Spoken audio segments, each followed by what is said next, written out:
Selamat sore, CNN Indonesia Prime kembali hadir dengan 3 informasi utama. Jajaran kabinet baru pemerintahan Presiden Jokowi JK, 9 perempuan terpilih menjadi Menteri. Sri Mulyani kembali menduduki jabatan sebagai Menteri Keuangan, meninggalkan jabatannya sebagai Direktur Pelaksana Bank Dunia. Kini ada 17 nama dari kalangan profesional yang akan membantu Presiden di kursi kementerian mereka. Dan hari pertama pelaksanaan aturan nomor polisi ganjil genap menggantikan sistem 3-in-1. Mampukah sistem ganjil genap mengurai atau bahkan mengurangi kepadatan lalu lintas yang selama ini identik dengan ibu kota? Dan seorang atlet anggar asal Amerika Serikat, Ibtihaj Muhammad, menjadi atlet yang pertama menggunakan hijab dan akan berlaga di ajang Olimpiade 2016 di Rio de Janeiro, Brasil. CNN Indonesia Prime juga akan hadir dengan berbagai informasi terkini lain dari tanah air dan mancanegara langsung dari studio CNN Indonesia di Jakarta. Saya Putri Ayu Ningtyas.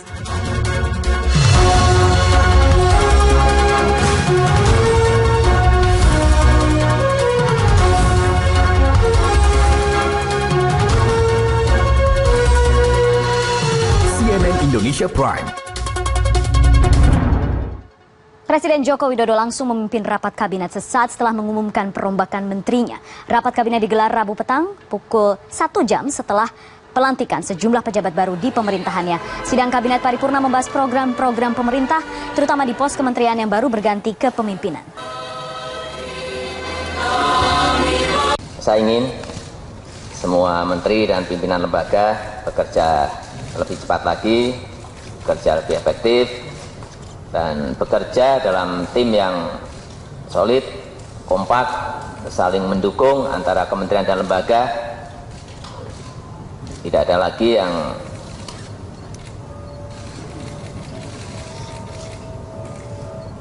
saling menyalahkan, dan kalau ada yang kurang, ini kekurangan kita semuanya, karena kita berada dalam satu tim kerja.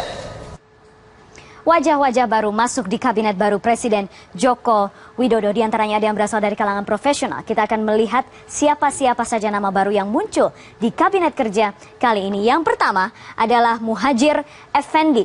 Pria asal Madiun ini menggantikan Anies Baswedan sebagai Menteri Pendidikan dan Kebudayaan. Sejak tahun 2015, Muhadjir menjabat sebagai Ketua Pimpinan Pusat Muhammadiyah yang membidangi bidang pendidikan, penelitian, pengembangan, dan kebudayaan hingga 2020. Muhadjir juga pernah menjadi Rektor Universitas Muhammadiyah Malang. Yang berikutnya, yang kedua adalah Budi Karya Sumadi, pengganti Ignatius Jonan sebagai Menteri Perhubungan. Ia adalah Direktur Utama Angkasa Pura II. Salah satu proyek besar selama masa kepemimpinannya adalah pembangunan Terminal 3 Ultimate di Bandara Internasional Soekarno-Hatta. Sebelumnya, Budi Karya menduduki jabatan sebagai Direktur Utama PT Jakarta Propertindo, juga Direktur Utama PT Pembangunan Jaya Ancol. Dan yang berikutnya, wajah yang benar-benar baru adalah Archandra Tahar. Peraih beasiswa jurusan teknik kelautan di Texas A&M University ini menduduki jabatan sebagai Menteri Energi dan Sumber Daya Mineral, menggantikan Sudirman Said, termasuk kaum muda di kabinet ini.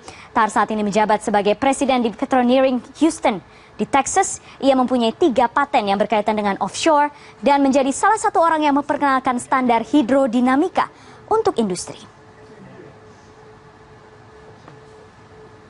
Perombakan Kabinet Jilid 2 pemerintah Jokowi JK dilakukan sebagai upaya menghadapi tantangan-tantangan ekonomi.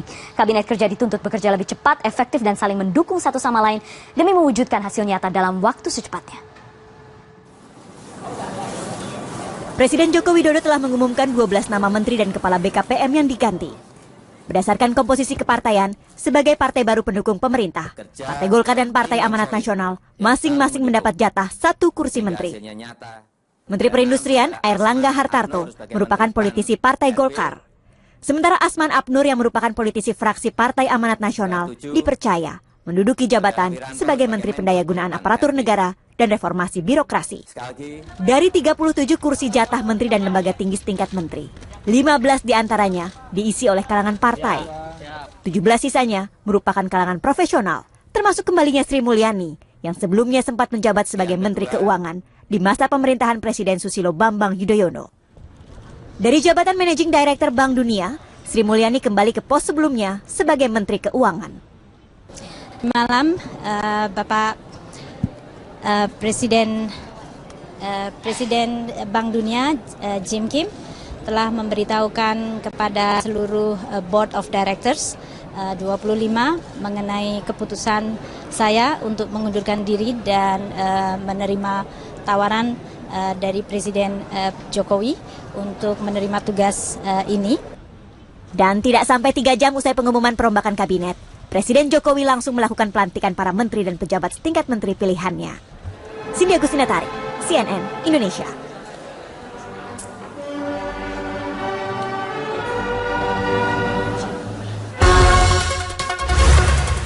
Dan sudah ada koresponden senior CNN Indonesia Alvito Denova Gintings di Istana Negara. Vito, apa yang ditekankan Presiden di rapat Kabinet Perdana pasca reshuffle ini? Ya Putri, seperti yang kita ketahui bersama setelah pelantikan, sidang Kabinet Paripurna langsung dilaksanakan oleh Presiden dan jajaran kabinetnya, baik yang baru maupun yang wajah lama tapi menduduki pos yang baru. Hingga saat ini sidang masih terus berlangsung dan sebenarnya pembahasannya cukup makro. Yang terpenting yang ditekankan adalah agar semua menteri solid dan menyuarakan satu suara. Jadi tidak ada lagi keramaian, keriuh rendahan, silang sengketa antar menteri terkait dengan topik tertentu. Apa yang dibicarakan di dalam istana akan menjadi satu suara keluar nanti. Kalau membahas ini kita mengingat Rizal Ramli dan Sudirman Said tentu saja. Yang kedua soal pangan, penekanan bagaimana stabilitas pangan tetap dijaga. Ini akan melibatkan Bulog, Menteri Pertanian dan Menteri Perdagangan, reformasi hukum, sedikit menegaskan peran dari Menko Polhukam yang baru Wiranto yang akan mendapatkan tugas khusus mengawasi penuntasan program legislasi nasional dan reformasi aparat hukum, tax amnesty yang menjadi PR dari Menteri Keuangan baru Sri Mulyani, dan juga masalah sandra, masalah pemberantasan narkoba dan peningkatan layanan publik. Kira-kira hal yang dibicarakan dalam sidang kali ini adalah hal-hal makro dan pengarahan yang bersifat umum seperti itu, Putri. Vito, kemudian yang menarik kita melihat ada Sri Mulyani, Sri Mulyani yang datang kembali ke Indonesia. Pertanyaan besarnya adalah dealnya apa sih hingga Sri Mulyani yang posisinya sudah bagus di Bank Dunia mau datang kembali ke Indonesia. Juga ada anak bangsa juga yang kembali ke Indonesia, Chandra Tahar sudah punya perusahaan established luar biasa di Houston, mau ke Indonesia. Yang paling penting dicatat soal bagaimana kemudian bargain, apa yang kemudian ditawarkan, tentu saja itu merupakan deal yang cukup rahasia barangkali untuk kemudian hari bisa kita tahu kira-kira secara spesifik seperti apa. Tapi gambarannya seperti ini. Jika Anda ditawarkan sebuah tugas untuk mengemban tugas negara sebagai menteri, tentu itu merupakan sebuah tantangan sekaligus sebuah peluang pengabdian tentu saja. Sri Mulyani kita tahu bersama sepak terjangnya, walaupun tentu saja kalau dihitung dalam bentuk rupiah atau dolar lah yang dia terima, tentu tidak seberapa dibandingkan untuk menjadi Menteri Keuangan kembali. Tapi peran Menteri Keuangan dalam menuntaskan tax amnesty sebagai proyek besar pemerintah yang harus tuntas ini menjadi sangat penting. Dan kalau kita bicara tentang Archandra Tahar, ya sekali lagi walaupun kemudian tentu saja Archandra tidak pernah bekerja di Indonesia. Setelah lulus dari Texas University, dia melaksanakan kerja profesionalnya di Amerika di bidang petro, perminyakan begitu ya. Tapi kalau kita ingat Chandra punya spesifikasi skill di bidang offshore. Kemudian kita mengingat ada masalah Masela yang belum tuntas. Ini juga yang kemudian yang menjadi PR yang ditinggalkan